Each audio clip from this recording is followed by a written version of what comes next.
So, the topic that we are going to cover today is from click to chart, building a real time analytics engine. Now, we are not going to start in the typical flow where we start with the architecture diagram and the products and services that are going to be used.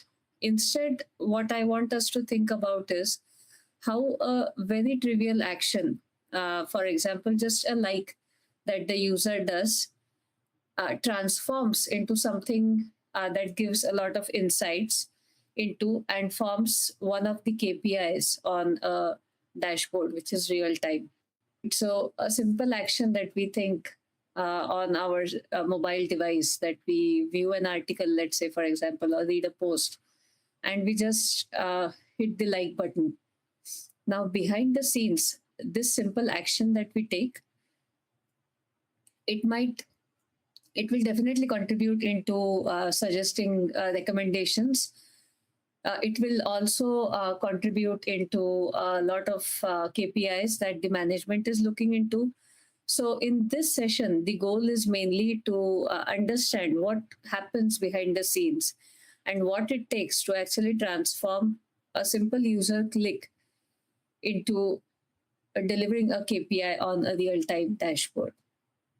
So, the goal of this session is we'll trace the life cycle of a single user interaction as it moves through the real time analytics process.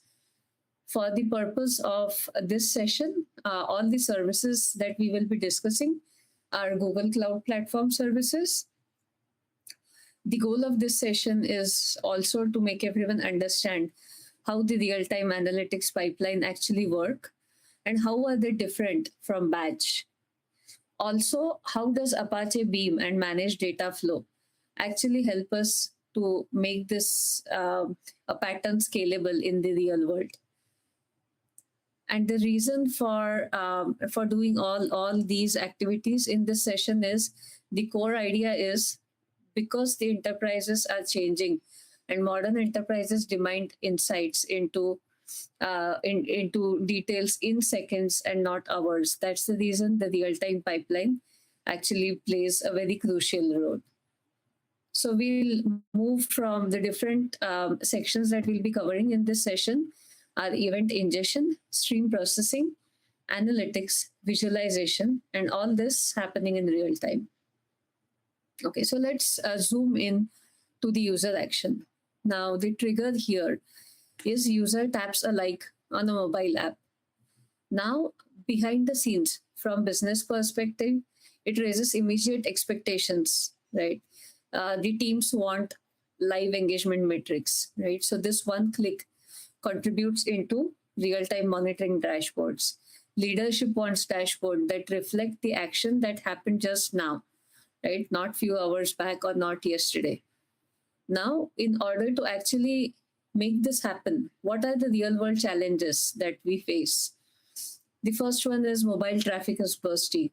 The events can arrive out of order, right? All the events may not arrive in the same order when they actually took place. There can be a lot of variation in the volumes, right? The application might be in demand for some time where the volume will spike and the architecture still should be able to handle it.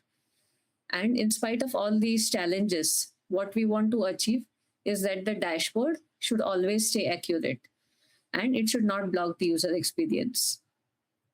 Also, it has to serve the results very fast, reducing the latency.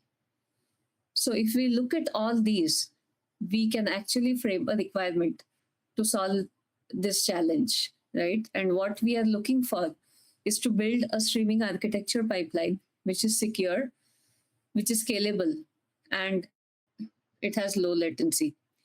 Now, this is why real time analytics is actually an engineering problem. It's not just a reporting problem.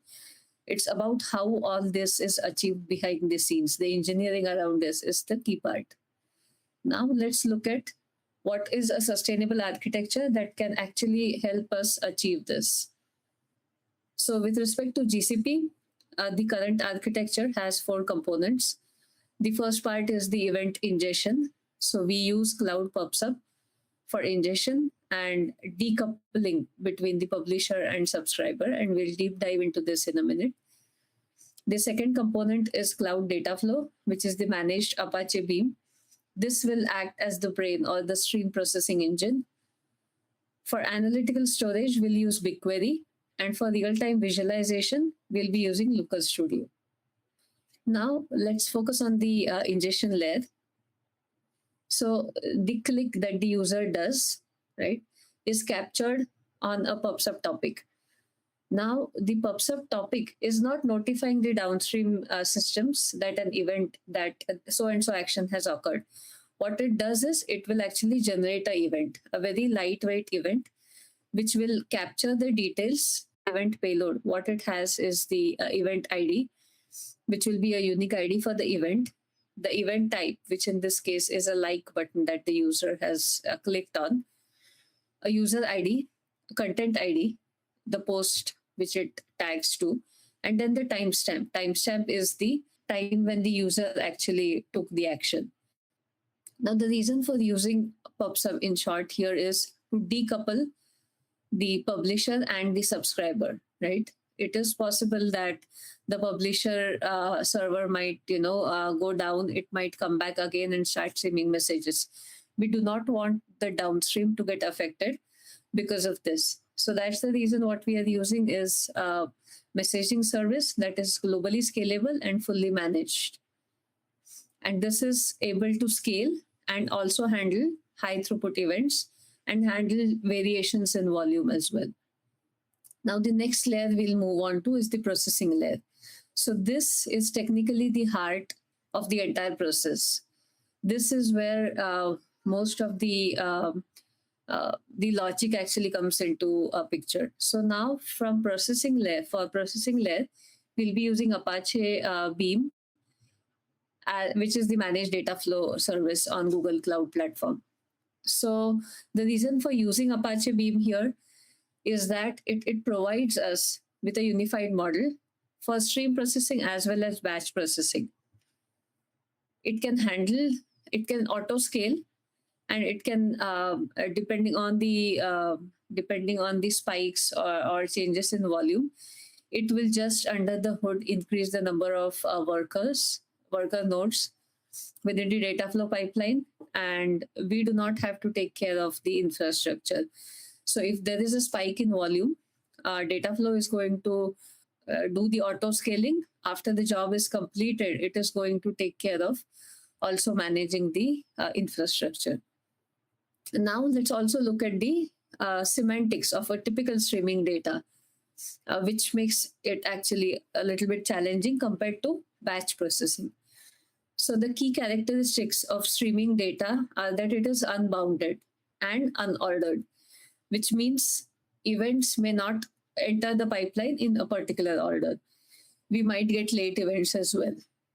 So some of the key concepts that we'll be doing a deep dive on are event time, the processing time.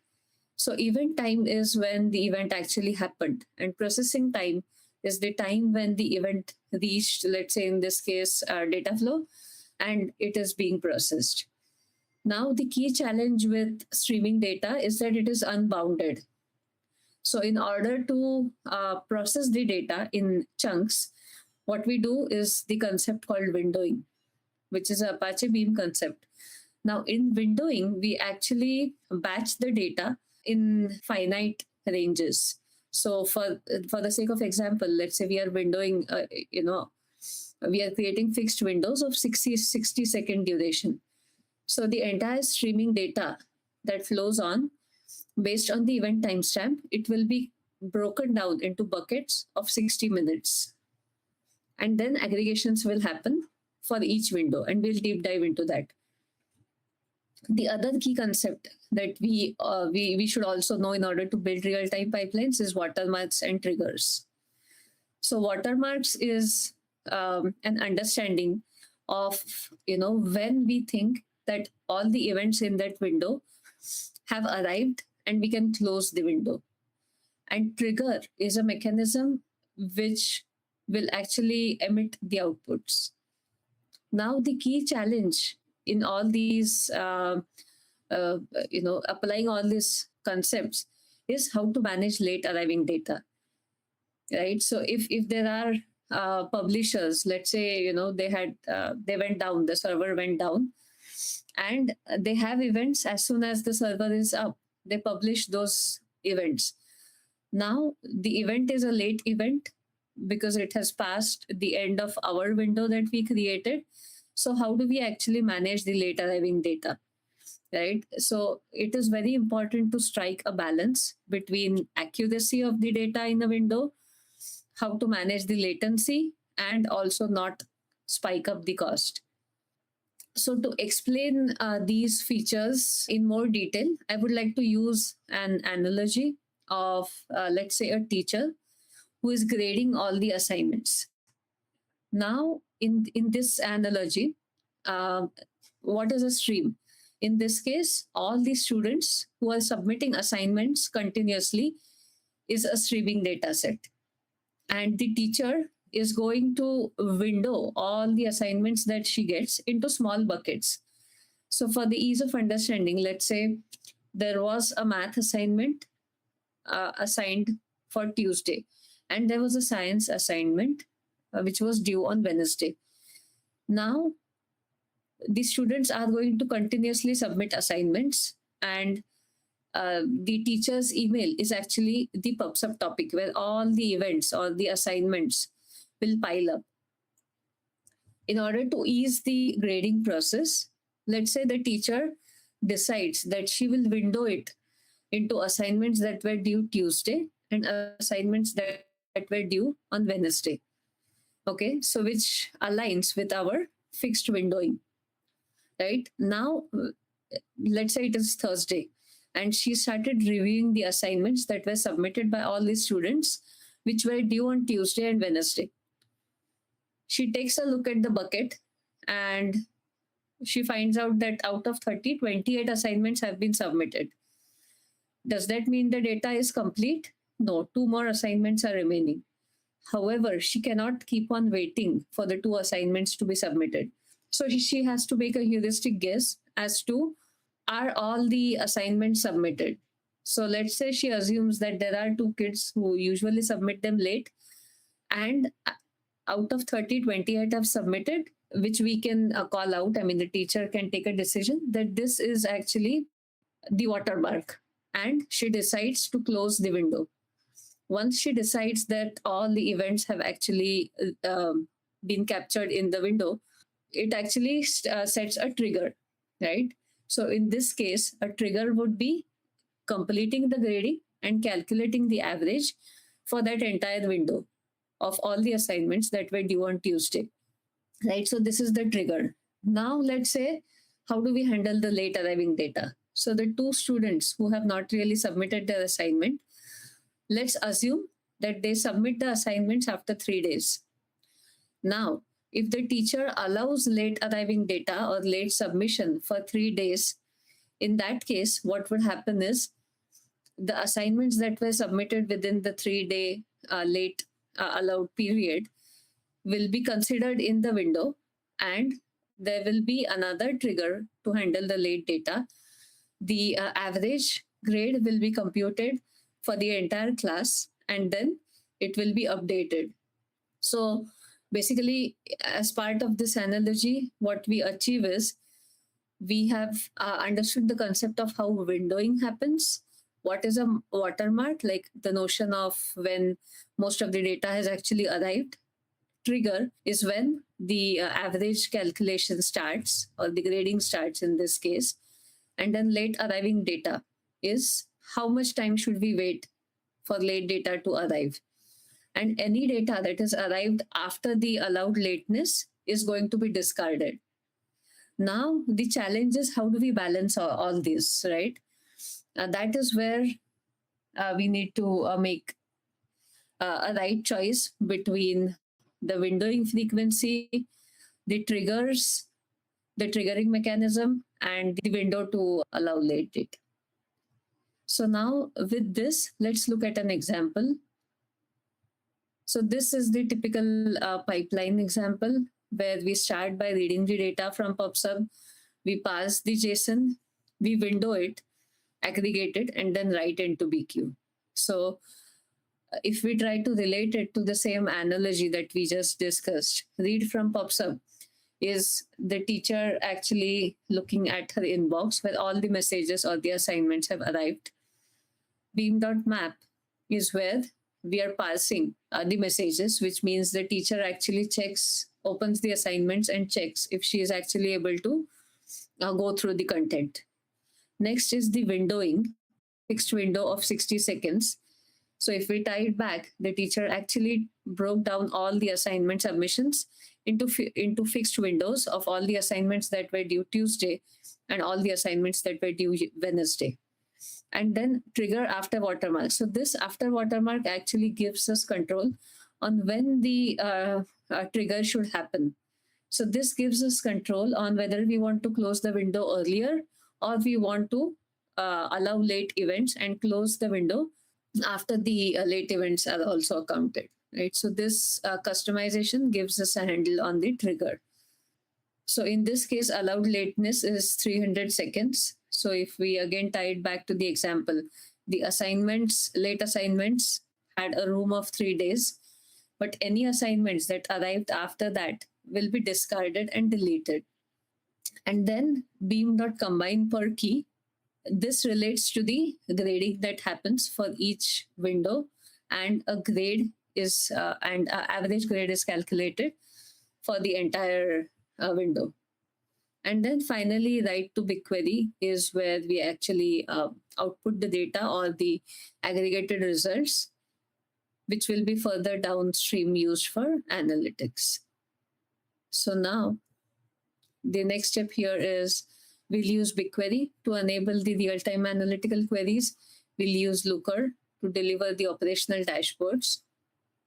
And this is an example of the sample message that we had. So we broke it down into windows. So each window will have a start time, which is going to be the key for the window, the content ID for which we had the event, which is a particular post. The type of the event in this case was a like. And then this is the aggregation of all the likes that this particular post received. So we see the aggregations here. Now this table will actually be used to serve the dashboard. So this is a dashboard that was built in Looker with the likes per minute for the different posts. So this actually covers the end-to-end life cycle of how the user action gets translated into KPIs that show up on the dashboard. So this like event is actually an insight or a part of the KPI that we see on this dashboard. Now, based on my experience so far, here are some tips for balancing the correctness, latency, and cost. Now, why it matters is, let's say we wait forever for the late data to make sure we have, the window average a correct value. Now, the impact that it has is the more you keep the window open, the latency keeps on increasing.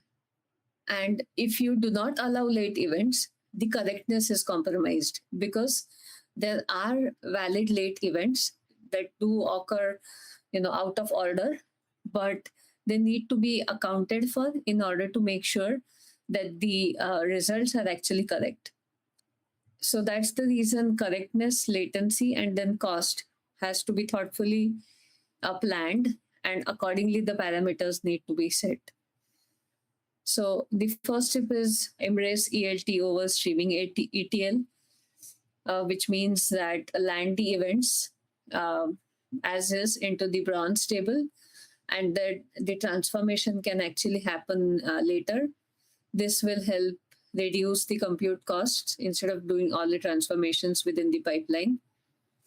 The second tip is to align triggers with business SLAs, right? So if the dashboard, for example, only refreshes every 15 minutes, there's no point, introducing multiple writes every second and incurring additional costs on the streaming inserts, and also potentially ending into quota limits.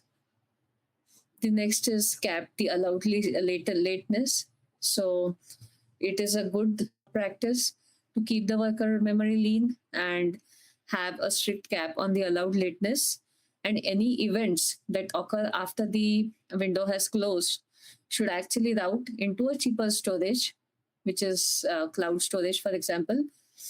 As a dead letter queue. So we miss those messages, but we park them in GCS where the storage costs don't hurt and you don't keep the window open for a very long time. And lastly, drop the 100% perfect streaming myth. So we have to accept the fact that with eventual consistency, by being okay with eventual consistency, we can build up pipelines that have, operational latency and not causing a lot of cost spikes as well, and making sure that the results are accurate. So, with this, I would like to conclude what I had put together.